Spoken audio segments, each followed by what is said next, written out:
Thanks so much, Lacey. Our hearts going out to those families, the students, the schools impacted by that shooting that happened Friday night at the Choctaw Del City High School football game. Sporting events, especially football, supposed to bring people together.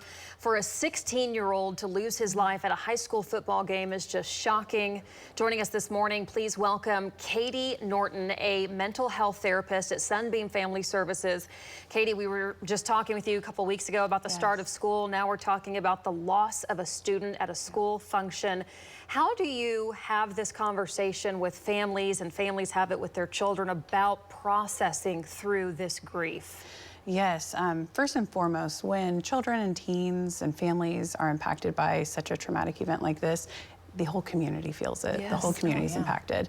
So really, you want to take your time.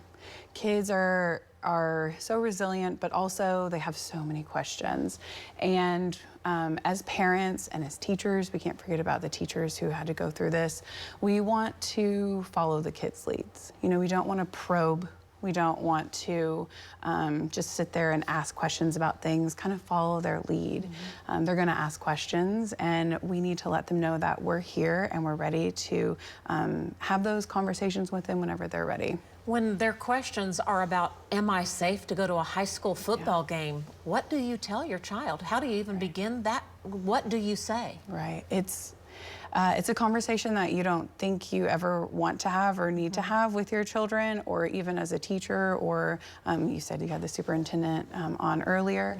But it's all about reminding them that they're safe, and we go through drills in school. Having that family action plan is what I like to call that safety plan when we're going out in public. Always know where your children are at. Having that situational awareness whenever you go into new places. We fly, and they always go over the whole like emergency precautions.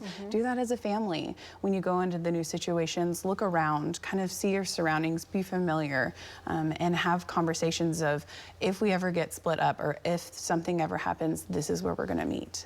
How do you maybe look for changes in your child that you know something's different, but they're not saying it? Yeah, so this event, there was ages of all there. Children, teachers, everybody. And so everyone's going to react a little differently to situations like this. With the really little ones, sometimes you can look for regressions and things that they've already done, such as some toilet training regressions and maybe some speech delays and regressions. With the older ones, they might feel a little bit more withdrawn.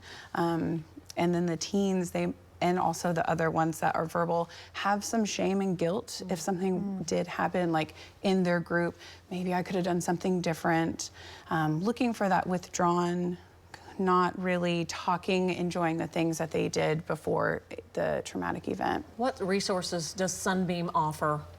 We provide mental health services, and also I would check with any of the schools to see what services that they offer as well. And more importantly, if things are going long-term, talk with your pediatrician as well.